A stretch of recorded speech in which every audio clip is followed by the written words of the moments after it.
Okay, all right, a lot of people ask me, how do you get a natural hair restoration result? Joking. How do you actually get a natural result? What are the steps to it? Now, if you go back and watch my philosophy video on how I approach hair restoration, a lot of this is in there, but there's a couple more technical steps here.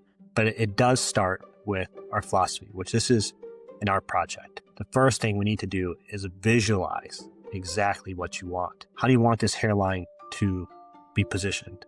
How do you want it to present itself? How are you going to wear your hair? Are you going to wear it forward? Are you going to wear it back? Are you going to wear it to the side? That's going to determine where that hairline is going to go. And we're going to draw that hairline sometimes right off the bat, just like that.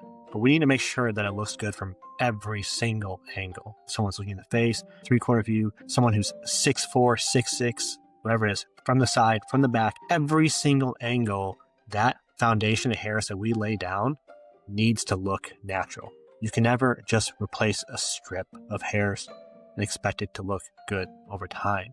You have to lay down the foundation. And that's the first thing you need to do. Make sure that all the lines you draw look good from all three dimensions. It might sound stupid, but I get on my toes when I draw my hairlines. I also sit down. I do everything. You'll see that this three-dimensional approach is for real. The second thing we do is make sure that this hairline or hair design is going to be timeless. It means it's going to look good all the way into your future. Not 2 years, not 5 years, not 10, all the way into your future. And we do that by drawing out your final recession first sometimes. We can actually feel with our fingers or see with our eyes or use technology to find the recession line. Everybody's temples are moving backwards. Everybody's sides are coming down. Everybody's crown is developing. And you can actually figure out where that final is. You may have reached that final point if you use medications, but we have to assume that you may get there someday. And that line that we drew for your hairline or that crown that we designed, it needs to connect into the future. It can't just look good for the present. And I have a video on something called the timeless hairline design. I think it's become my staple in the art that we do behind our procedures. And it talks about how we actually start with the future and we draw the present on top of it. And that's how intertwined these two things are. Once that all occurs, we need to talk about supply demand, because this is the ultimate on what you can achieve over your lifetime. Not everybody has a full supply of hairs to supply the entire top. In fact, I probably only know like 10% of people that do.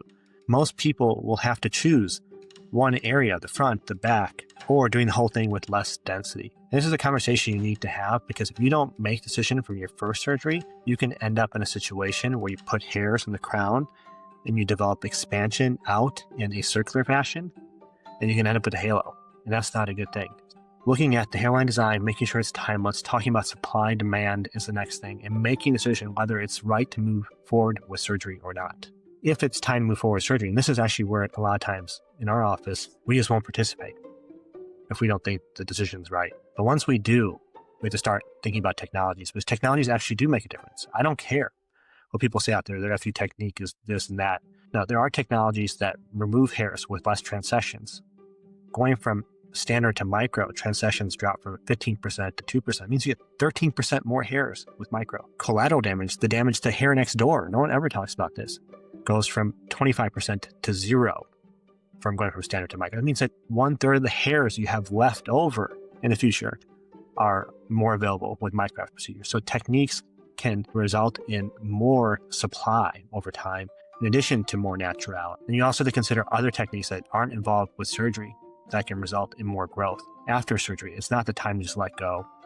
ACS is a great technique that we use to get the full amount out of our grafts, because a hair will never grow thicker than its blood supply allows. And guess what happens after surgery?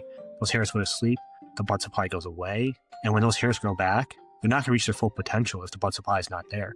So you can use techniques after surgery to get the fullest amount out of your hair restoration.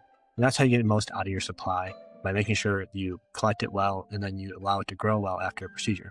But there are other techniques that will make your outcomes better long term. And that's incorporating things like scalp micropigmentation, knowing that you can lay down little pigment in the scalp after you have good hair coverage. You lay down little dots. That can make the density feel 20% more full. That allows you to take in your second procedure to extend to a much larger area, such that you could have been someone that came in that had this visualization of full head of hair, and I said you don't have enough supply and demand. You did everything right, and then all of a sudden, look, we added a whole new technique that didn't involve your hairs to make the results better. And we finally covered that additional 20% of area because we used a new technique to create 20% density in the places we did transplant. That's how you create a natural result. It really is not, this is not a procedure. I know you can go into, I don't want to say places, names, whatever, but you can go somewhere and just pick out your grafts. You get your procedure, you're good to go. That just doesn't happen at Northwestern Hair. I do things a little bit differently because it starts with the visual. What do you want? Does it match the future? Do you have this pipe? Am I going to do your surgery or not at all? And then what techniques am I use during surgery, after surgery? And what other things am I going to do to make that hair look good? And that's how I get my natural results. And that's what you see on our site, our natural results, because this is not a graft count here. I hope that makes sense.